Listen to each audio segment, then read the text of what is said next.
Learning objectives. After completing this module, learners will be able to describe how the various traditions of dance, religion, language, etc. evolved and thus impacted the development of regions in the Indian subcontinent. Define and understand the cultural development in regions under the reign of Cheras, Mughals, and others. Describe and understand the story of how Kathak evolved beyond frontiers. Understand and learn about the miniature paintings tradition in India. The Cheras and the development of Malayalam. The active role of Cheras in developing Malayalam implies a connection between the language and the region. The Chera kingdom of Mahodayapuram was founded in the 9th century in the southwestern part of the peninsula, which is part of the present-day Kerala. The rulers used Malayalam language as spoken by the locals and script in their inscriptions. This is the earliest example of a regional language being used officially in the subcontinent. The Cheras also continued to adopt Sanskritic traditions. The temple theatre of Kerala during this period drew stories from Sanskrit epics. The first literary work written in Malayalam in the 12th century bear influence of Sanskrit. The 14th century text, the Leela Tilakam on grammar and poetics, was composed in Manipravalam, meaning diamonds and corals. It was an admixture of two languages, Sanskrit and Malayalam.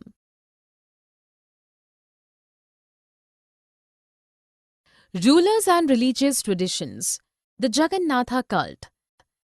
In some regions, evolution of regional cultures centered around religious traditions. The cult of Jagannatha, translated as Lord of the World, a name of Vishnu, at Puri, Odisha, is an example to quote. Even today, the locals customarily make wooden images of the deity. It indicates that the original deity, later recognized as Vishnu, was a local god. Andavarman, a renowned ruler of the Ganga dynasty, erected the magnificent Jagannath temple at Puri in the 12th century. In 1230, King Anangabhema III proclaimed the deity as the supreme lord of Odisha and called himself a representative or deputy of the god. Puri increasingly was becoming an important center of pilgrimage. It became central to all social and political matters. The subsequent rulers like the Mughals, the Marathas and the English East India Company tried to control the temple so that the locals shall accept their rule. The Rajputs and traditions of heroism.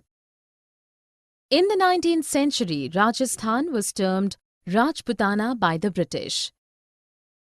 Contrary to the implied term, Rajputana was not home to Rajputs alone, but also home to people of other castes in regions of northern and central India who identified themselves as Rajputs.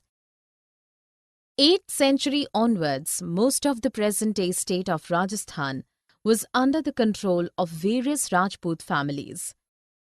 Prithviraj was a prominent ruler family. These rulers were eulogized as exemplary heroes who fought fearlessly and preferred death to defeat in the battlefield. Poets praised their adventures through poems and songs. These were sung by specially trained artists. Their adventure stories encompassed an array of emotions like loyalty, friendship, love, valor, anger, etc. in dramatic situations. Women sometimes were portrayed as a cause which made men confront each other either to win or to protect them. Women were said to follow their valorous husbands in both life and death, quoting instances of widows committing sati or self-immolation on funeral pyre of their husbands. The story of Kathak 1. Different dance traditions evolved in different regions and in different forms. The history of Kathak can be traced to various parts of North India. The term Kathak, derived from Katha, a Sanskrit word, means story. The Kathaks traditionally were a caste of storytellers in temples of North India. They used gestures, songs and body movements to narrate their stories. Kathak developed into a distinct form of dance in 15th and 16th centuries with the spread of Bhakti movement. Popular folk plays called Rasa Leela enacted the tales of Radha Krishna. The storytellers combined the folk dance with the basic gestures of Kathak. Kathak gradually found place in the royal courts of the Mughal emperors and their nobles. It acquired its current sophisticated features in the Mughal courts and evolved as a distinguished dance form. The story of Kathak 2. In course of time, Kathak developed into two distinct traditions or gharanas in the courts of Rajasthan, Jaipur and Lucknow. It's metamorphosed into a major art form under the patronage of Wajid Ali Shah, the last Nawab of Awadh. By the third quarter of the 19th century, it got recognition as a dance form in both these regions and in the present-day Punjab, Haryana, Jammu and Kashmir, Bihar and Madhya Pradesh. The emphasis lay on complex yet sophisticated and rapid footwork, elaborate costumes and enactment of stories. Most British administrators disapproved of Kathak, along with many other cultural practices in the 19th and 20th century. Despite disapproval, Kathak did not decline. It continued to be performed by courtesans. Post-independence, it got recognition as one of the 6 major classical forms in the country. The term classical is used for a dance form that deals with a religious theme or if it requires enormous skill gained through long years of training or it is performed as per rules laid down and variations are not encouraged. Other forms of classical dances practiced these days are Bharatnatyam, Tamil Nadu, Kathakali, Kerala, Odissi, Odisha, Kuchipudi, Andhra Pradesh, and Manipuri, Manipur. The tradition of miniatures 1. The unique tradition of miniature painting evolved in different ways in different regions. Miniatures are small-sized detailed paintings. Usually the medium used for these painting is watercolor on cloth or paper. The earliest miniatures were on palm leaves or wood. Some exquisite miniatures found in Western India illustrated religious Jaina text. The Mughal emperors Akbar, Jahangir and Shah Jahan patronized highly skilled painters to illustrate poetry and manuscripts with content from history. The subject varied from court scenes, battle scenes to hunting and other social aspects in vibrant colors. These paintings were often given and accepted as gifts. They could be viewed by a select few, including the emperor and his close aides. When the Mughal Empire was on decline, many painters moved to the courts of the coming-up regional states. The regional courts of the Deccan and the Rajput courts of Rajasthan exhibited a strong Mughal artistic influence in art, especially the miniature paintings. They, however, made a harmonious blend, retaining and developing their own distinct style. The tradition of miniatures too. Mythology and poetry were the subjects of miniature paintings of Mewar, Jodhpur, Bundi, Kota and Kishangarh. The distinctive Basholi miniature painting style used bold colors and intense themes. It developed in the foothills of the present-day state of Himachal Pradesh at the end of 17th century. The text of Bhanudatta's Rashamanjari has been magnificently depicted in paintings here. Following Nadir Shah's conquest of Delhi in 1739, a number of Mughal artists fled to the hills to avoid the unpredictability of plains. They found willing patrons in the hills, which led to the beginnings of Kangra style of painting. The Kangra artists developed a style of the lines of Vaishnavite traditions by around the mid-18th century. The Kangra paintings stood out for use of soft colors like cool blue and green and poetic treatment of their themes. Growth of Bengal language. Though Bengali is referred to as derivative of Sanskrit, it actually has evolved through several stages. Contrarily, the early Sanskrit texts mid-1st millennium BCE imply that the natives of Bengal never spoke any Sanskritic language. In the beginning of 4th, 3rd centuries BCE, commercial relations between Bengal and Magadha or South Bihar flourished, which left out influence of Sanskrit on Bengali. In the 4th century, the Gupta rulers annexed North Bengal and invited Brahmins to settle there. This increased the linguistic and cultural influence from the mid-Ganga valley. The 7th century Chinese traveller Xuanzang observed that different languages associated to Sanskrit were being spoken in Bengal. By the 15th century, the various dialects of Bengali unified to become a common literary language, which was based on the language initially spoken in the western part of the region, present-day West Bengal. In 1586, Akbar established his control over Bengal and Persian became the language of administration.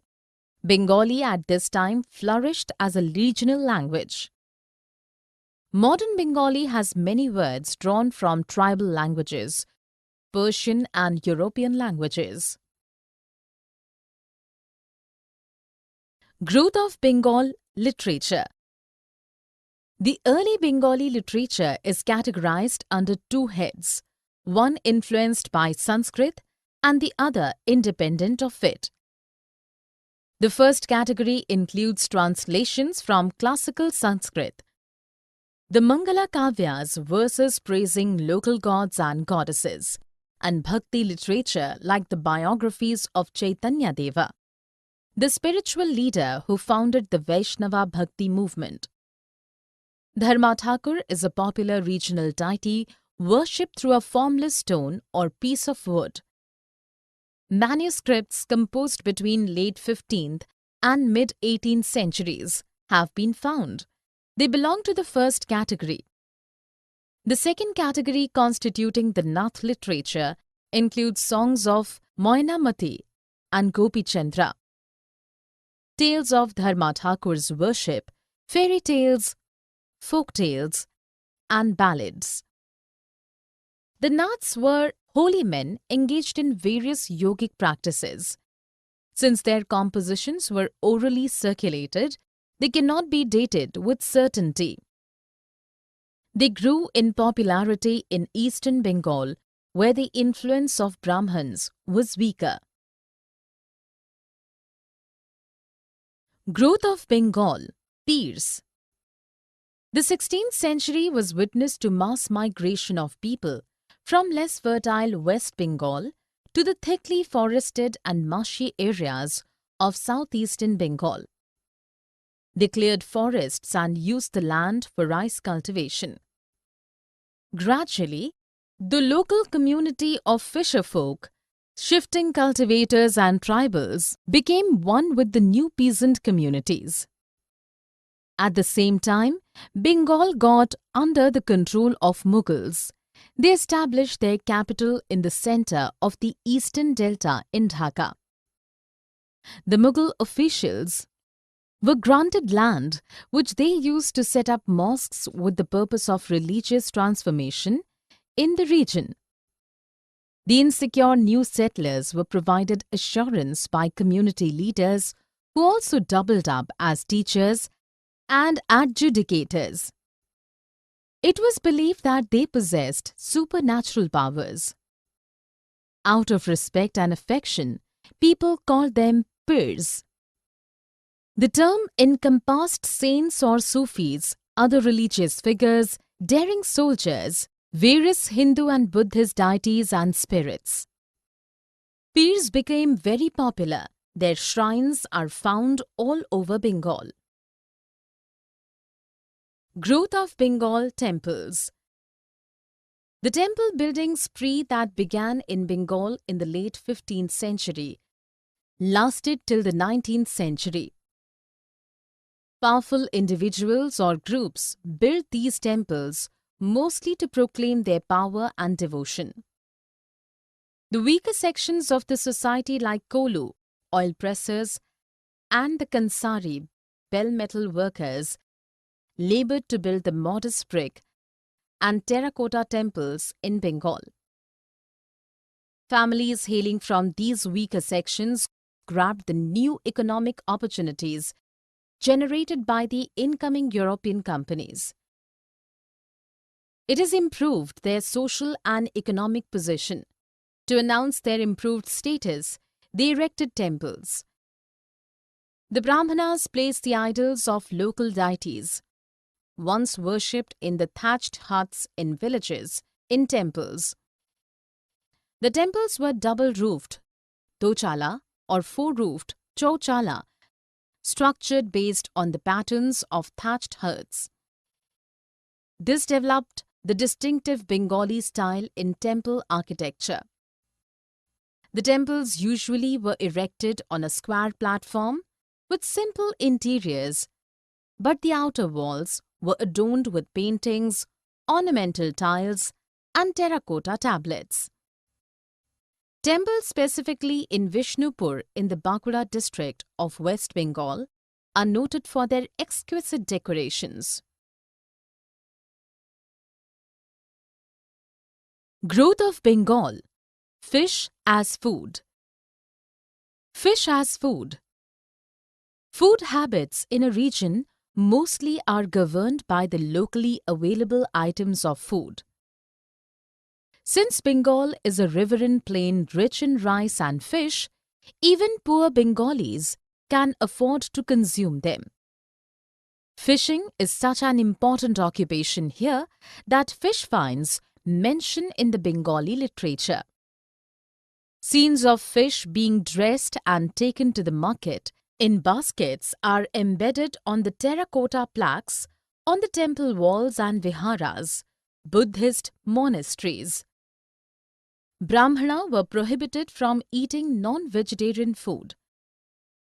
Giving reference of the Vrihadharma Purana, a 13th century Sanskrit text from Bengal, Brahmanical authorities allowed the local Brahmanas to eat certain fish. Emergence of nation-states in Europe. Till 18th century, people believed themselves to be subjects of an empire like Austro-Hungarian Empire or the members of a church, etc. But at the tail end of 18th century, people also took on a new identity. They considered themselves to be members of a community that spoke a common language like French or German. In the beginning of 19th century, in Romania, the medium of school textbooks switched to Romanian instead of Greek. Similarly, in Hungary, Hungarian became the official language instead of Latin. These and other similar developments made people conscious of the fact that each linguistic community had an identity as a separate nation. This consciousness was strengthened by movements for Italian and German unification in the end of 19th century. Summary. Let us summarize what we have learned. Each region is associated with its distinctive kinds of language, food, clothes, poetry, dance, music and painting. While these identities are assumed to have existed from olden times, the frontiers separating regions have evolved. Throughout this period of the 1,000 years, several traditions including language, dance, cult, religion, cultural behaviors such as heroism of Rajputs, food habits, etc., have contributed to the making and evolution of the regional culture. Some of the famous traditions and the regions they impacted were the regions of Chera rulers, where Malayalam language developed, the Jagannatha cult that helped develop Odisha, miniature paintings of Kangra and Rajasthan, Kathak dance in Lucknow and Jaipur, Bengal's fish food, development of Bengal since it derived from Sanskrit, Bengal's pirs and characteristic temples, etc. All these traditions have evolved and developed the region locally with time and under the reign and patronage of various rulers.